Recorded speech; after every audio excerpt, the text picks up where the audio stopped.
So you've seen all the videos of cute hognoses on social media, but should you get one? Let's talk about it.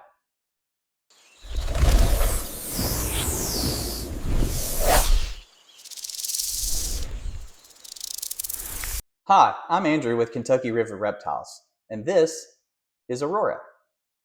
And today I wanted to talk about whether the hognose snake is a good pet for you.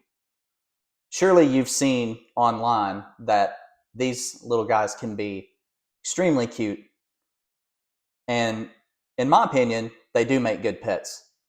But I wanted to create a guide for maybe someone who isn't an experienced reptile keeper, maybe somebody who just saw these snakes for the first time and thought, man, I would really like to have one of those. So let's talk about whether the hognose snake, the western hognose snake, is the right snake for you. So one of the first big pros for a hognose snake is that they don't get very big. This girl is definitely not as big as she's going to get. The females tend to get around 3 feet long, usually no bigger than that at all, and sometimes not even that big. And the males get about half that size. So this girl will get quite a bit bigger than she is now. And you could keep her as an adult in a 40-gallon tank, and you could keep a male probably in a 20-gallon tank.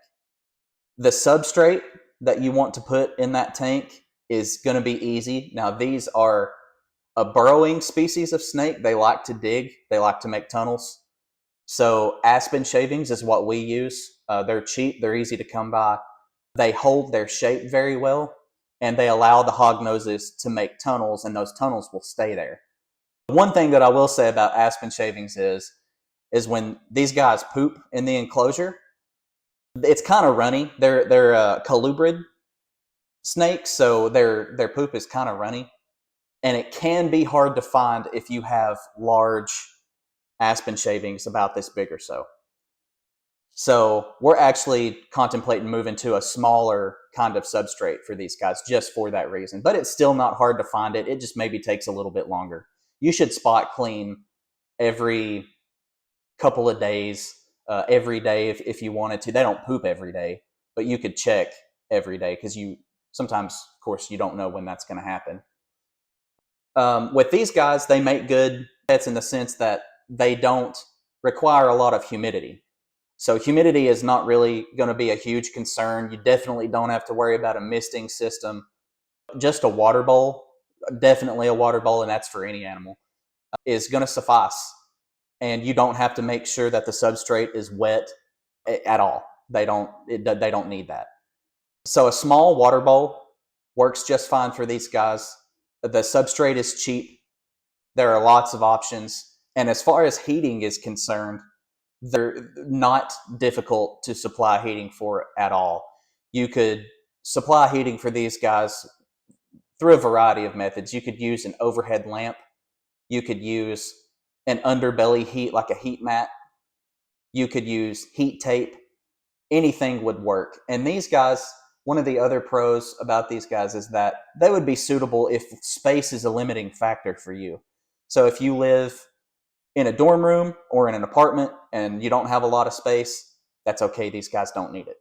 One of the other pros with these guys is that they're super handleable. As you can see, this is definitely the most chill hognose that we have. Her name is Aurora again, and she is just fine being handled. She is just delightful to handle. She's a good girl and seems to at least tolerate, I don't know if I could say enjoy being handled, but she does at least tolerate it.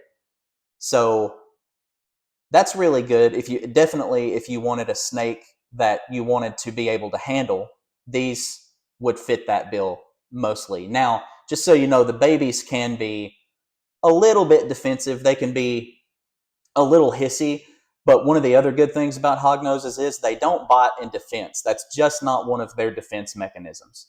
So they're not going to bite you unless they mistake you for food.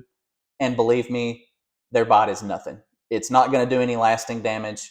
Now, technically, these snakes are known as rear-fanged venomous snakes. Really what that means is that they have fangs that curve back toward the back of their mouth, and they kind of use those fangs to immobilize prey, hold it still while they kind of chew in their venom. They have a groove that runs down the side of their fangs where saliva can, their toxic saliva can run into the wound that's created on the prey animal, which is usually a toad in the wild. And they use that to immobilize that animal and eat it. But to humans, that venom, that saliva is not medically significant whatsoever unless you had an allergic reaction to it. Just the same as bees. I mean, if you're a person that is not allergic to bee stings, then you don't have anything to worry about. Of course, yes, a bee sting hurts, but I would say a bee sting hurts a lot more than a bite from these guys. Like I said, they don't bite in defense, so you don't have to worry about being bitten even when one is hissing at you. They won't bite you. That's just not something they do. They'll play dead first before they'd bite you. And maybe you've seen videos of them playing dead before. And then the other pro is that they are adorable. I mean, just look at this face. They are absolutely adorable. They come in lots of colors and pattern morphs. Like I said, this girl is called a snow morph. She's pink. I don't know if the camera is picking that up very well, but she's pink, and some of her scales on her side even look purple. So she is a beautiful snake. This is a popular morph. So if you're looking for a snake that comes in all kinds of different colors, this is a good snake. And that brings us to the cons. There is one thing that you absolutely should know before you purchase a hognose, and that is their eating habits. They can be picky eaters, non-eaters in some cases. They can refuse food for a long time sometimes. So, it's just like if you were to go to the pet store and get a puppy and it wouldn't eat for a week. Obviously, that would be a reason to be very concerned, right? So one thing you should know about reptiles, though, is that they don't have the same metabolic needs as mammals. So if these guys don't eat for a week or a month or 6 weeks, they're okay. They just are picky eaters. So you should know that before you go and purchase a hognose. And along that same line, in captivity, the most practical, affordable food source for these guys is going to be rodents. So if you're somebody who doesn't want to feed a snake rodents, whether live or frozen thawed, then maybe a snake is not for you. Most snakes do eat rodents. There are some that don't. But if you're not prepared to have a bag of frozen rodents in your freezer, frozen mice, small mice usually, then maybe a snake is not for you. And certainly a hognose snake would fall into that category. Some of these snakes require you to scent the mouse before they will eat it. We have a few picky eaters in our collection. This one, she eats about every other time you feed her, which is pretty good.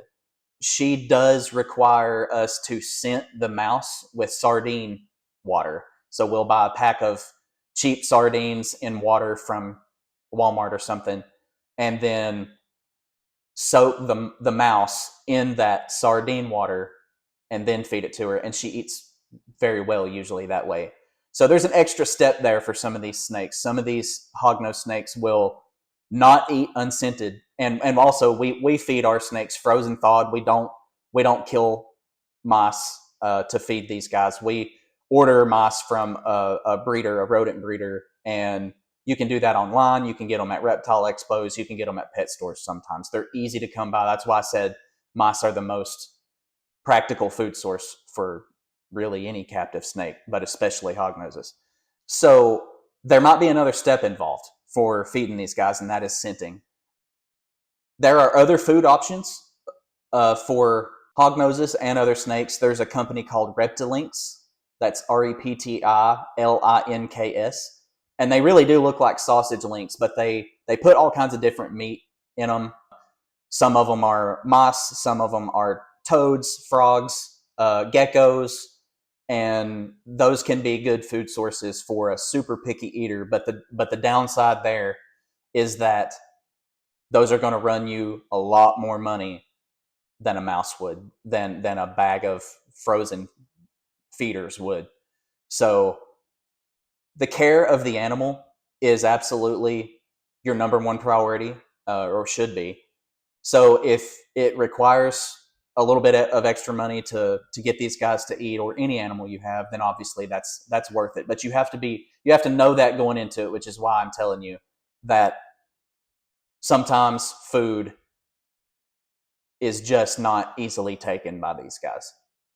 So the only other con that I could really think of with these snakes is that, as I mentioned before, the kind of two sides of the same coin.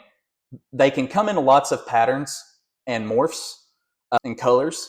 So that's a good thing, but it also can be expensive.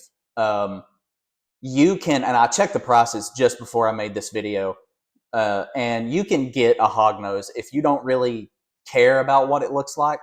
You can get a hognose for less than $100. But that's for a normal wild type coloration and pattern morph for a hognose. So it's going to be brown and kind of look like it has kind of a chocolate color that kind of looks like it has black spots on its back. And those are pretty to me too. But if you want a snake that looks like this, they're gonna run you a little bit more money. So just know that going into it. But that pretty much wraps up the video. I hope I've been able to provide you some information on whether or not you should get a hognose snake. And if I missed anything, or if there's anything you want me to elaborate on, please feel free to leave a comment down below. I'll get back to it absolutely as soon as I can.